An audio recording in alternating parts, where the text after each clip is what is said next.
Greetings, Keisha Ladies. Keisha Prime here with my live reaction of Beastars, chapter 177, and it is called Let's Go Surfing Tonight? What? Okay.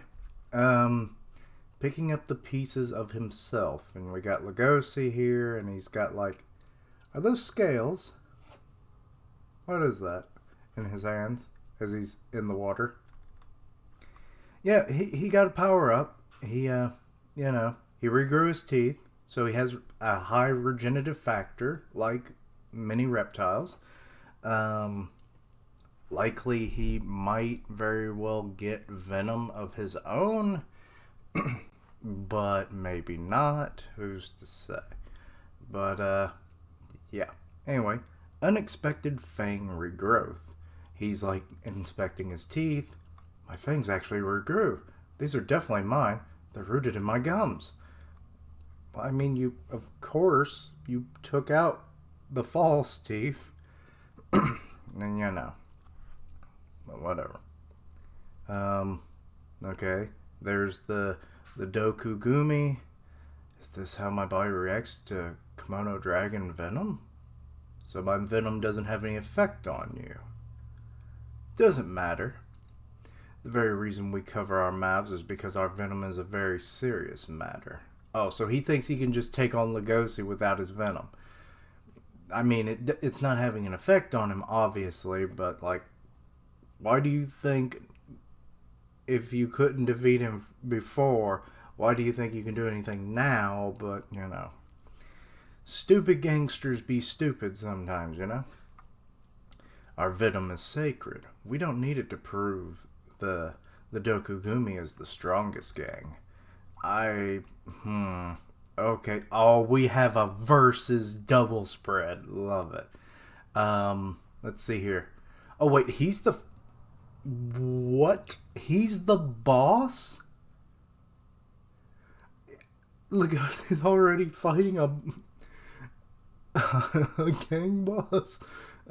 Dokugumi Boss, Komodo Dragon, Savan. Age is a secret. Alright, kid, let's fight. Versus part-timer / gray wolf Legosi, age 18. Bring it on. So, okay, what is he doing? Oh, I think he shed his skin. Yeah, that's kind of what that looks like. Huh, okay. Because I was like, what is he doing? Is he pulling out a weapon? But no, that's not a weapon. So, what did you just try to say? What? Wow, so beautiful. He's seeing all the new scales. He's mesmerized by them. The way the light from the torches dances wildly off his scales. See, this is more... Could have been like... Well, no, wait. That was about the reflection of his own things in the last title. For last chapter. Excuse me. But he's just mesmerized by it. I wonder how many times he's seen his grandfather shed his scales, though. But anyway, he's looking around, just kind of confused. Surrounded by Komodo dragons, the floor gets littered with lights. It's like being inside a disco ball. Oh, no. Oh no. Don't tell me that he is going to have, like, typical dog-like behavior where they chase lights. Because dogs do that to an extent. It's more associated with a cat, but dogs can do it too. And I'm wondering if that's something that's happening right now. This situation relaxes me the same way my grandpa's hugs used to. I can't get enough of this feeling. Moments where I'm fascinated by another species' biology. And they're... Okay, that one's kind of like got a Bane mask on. Interesting. And he's just kind of like, okay. And then next page is just a whack in the face with a tail. Legosi, why'd you lower your guard? I mean, I guess it makes sense. It's the downside of growing up with a Komodo dragon grandfather, but still, the battle has already begun. Kid, Ooh, whacked his nose really good because he's bleeding. Have you ever heard of sea glass? What? Ooh, big ol' elbow under the jaw. Uh, they're glass shards, dispersed throughout the seashore. Bah. It's just like, hello, loud motorcycles. Okay. Um, it's kind of like, what was that tongue twister? It was like, Sally sells sea, seashells down by the seashore. Nah. And it kind of messed me up too. Uh, when a bottle is thrown into the ocean, the waves crush it and grind it down into small shards. Oh. So that's what he was holding. Okay. In the opening. On the cover there. Okay. Legosi's down on the ground. Over time, the sharp corners erode and the surface has become worn, similar to frosted glass. Our bodies are like that sea glass. The rougher the waves, the more they get polished. Oh. Oh. This is bad. Let's see if you can ride the waves. Okay, so this is where the title is coming into play. They're associating like the roughness of their scales and like the viability of a battle with them is like fighting the ocean, you know. Interesting, comparison. So Legosi gonna go surfing in this battle. Let's see if you can ride the waves. And then Patu, what did he do? Did he sneeze? Or oh, he spit on his hand and he's like rubbing it on a wall, and it's melting. That building just from his venom. Oh, so he's really hyped up right now. I mean, I guess it makes sense. You're the main boss of, one of the gangs in the Meat Loving Day festivities. So, yeah. I guess Legosi has never seen this then. Just by making our own rough waves, this old building can easily be brought down. Oh god, is he about to... He frickin' did! It's deteriorating the corner of the building, and then finally he breaks through the wall. Wow. This doesn't make any sense. He's like way further away. But then, did he just grab Legosi as he was passing by the hole that was formed? I'm guessing it makes no other sense otherwise. And he pulls him into the now collapsing building. I have to say, it's one hell of a wave. And he's just like, right in Legosi's face. Legosi doesn't even look like himself in this panel. Looks more like a even more wild version of himself, if anything. Oof. Oh no, a piece just went bonk onto his head. Aw, ouch. You're being polished just like those sea glasses. That's the Dokugumi's way of fighting. Ooh, that had to hurt. He's now bleeding from the head. Build our own waves. Fight against the flow. Resist. Methinks Legosi is going to learn from each of the bosses as he slowly gets to Melon. And then he will, adapt, their fighting styles into his own. I feel like that's what's happening. Because, the way this is all being explained, it seems like it's being explained to the audience, of course, but Legosi seeing it and experiencing it firsthand. So it might just be that he'll instinctually adapt this into his style, and then when he fights Melon again, it'll be like having all the gangs fighting against Melon more directly. Let's see here. Endure the pain little by little. The more you're injured, the better. And thus, you'll become a beautiful creature. Okay, Legosi's just kind of got blood all over his face right now. Seems like you're old enough to understand what I'm talking about, right? Well, were you even saying that out loud? Because it's in like different boxes. Eh? Did he not realize that what if all those boxes was him muffled underneath the damn mask? It's like, I told you, Batman. I'm blowing up the bank and giving the money to the people. It's like, what'd you say? I said. It's like, I can't hear you over there, Bane. You mind breaking my back again because I couldn't hear you the first time? It's like, I'm going to kill this man.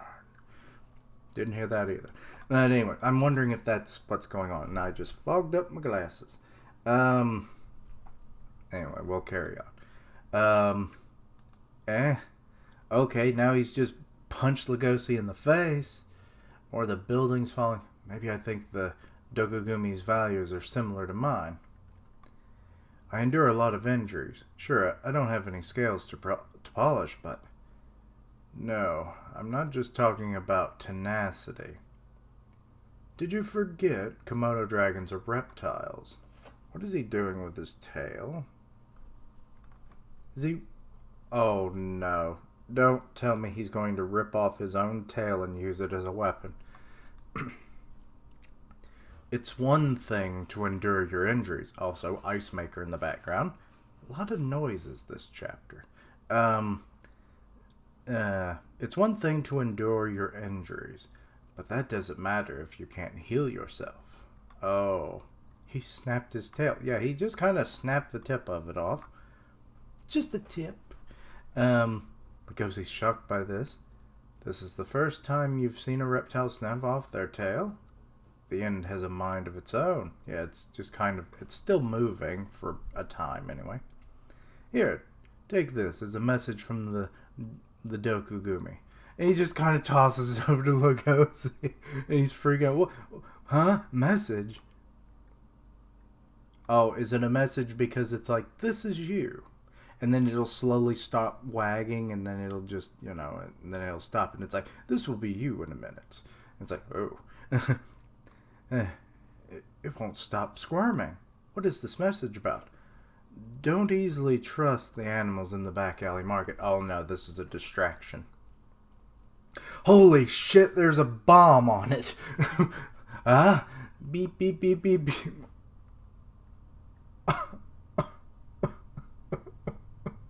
Poor Legosi. What the fuck, man? When did you have to... I have to look back and see, like... Okay, he pops the tail off. We see him holding it. Never once... Okay, actually, you can see the strap on the tail. I see that now. I didn't see that or notice that before. I thought those were maybe speed lines or something. But when did he have time to put that on? I call shenanigans. Unless maybe it was there the whole time, but that's less than likely because we've seen his tail pretty good throughout the chapter. So, But yeah, so the chapter ends with a boom! Special baptism from the back alley market. Next chapter, color spread. Ooh, me like that. So yeah, Legosi just got a bomb to the face, and yeah, that seems to be the chapter. Yep. So yeah, that was interesting. Cool use of animal capabilities, I do say. I would have never thought to... Well, I thought, like, with my idea earlier was the, like, maybe he used it as a distraction, but then also the message kind of ideas. But obviously that didn't pan out the way I thought it would, but that's fine. But yeah, I thought he would maybe use it as, like, a whip or something, give him, like, a bit more range because he'd hold it by his arm. So, he has his arm's length mixed with the tail, but he only snapped off a bit of the tail, so that idea was completely out the window. Then, of course, the bomb, which, who saw that one coming? So that was an interesting use of tail. You get extra credit, Mr. Dokugumi Boss. But yeah, I'm wondering if Legosi will be able to eventually do more, reptilian things. Or maybe it just stops at, like, simple regeneration things, such as teeth and claws. That could be useful. Maybe it also helps with, like fur regeneration at some point. That could be cool. Like, he has to constantly shave himself because, like, the regeneration of his hair when he sheds naturally and stuff, and then it just comes back thicker and more fuller and everything, and he's got to shave a lot to keep up a normal looking appearance. Something like that. That could be kind of fun, and he could even maybe use that as like a like Chopper from One Piece or something. I don't know, but yeah, I want to know if that extent, like, is he going to get poison? Is he going to get maybe like limb regeneration to an extent? Probably not, but that's why I'm going with the fur idea. But yeah. But I do like the idea that I had where he starts incorporating, like, the styles of the different bosses that he'll be fighting into himself, subconsciously maybe, so then he can, fight Melon as if it's like Melon is fighting the whole, gang system there. So that could be interesting. That's kind of my prediction overall for this arc, for him, anyway. But, funny we didn't get to see Gosha or Yafia this chapter, but that's fine. It was a good chapter. Interesting with the whole, like, the sea glass thing. Didn't really know that was a thing. But now that makes me want to eat things from the ocean even less, because fish are eating that stuff as they're swimming through the water. So we're eating glass, people. Learn to recycle. But yeah. Anyway. I think that's about all I have to say about the chapter. Pretty good. Nice action. Legosi's getting a lesson from the back alley. Oh boy. But anyway. Let me know what you thought of the chapter. Anything I missed, misunderstood, please let me know down below. Check out my social medias and other content. First check out my other content. See what you like. Suggest things for the future. Social media links down below so that you can stay in the loop for all of my content and know where to contact me and everything. Part of the One Punch Man podcast on Grim Reaper's channel. Go check that out. I stream on Twitch where I do gaming, and I'll tweet that out when I go live. And as always, thank you for watching. Like, comment, and subscribe. Until next time, Quichling. Maybe we're eating glass.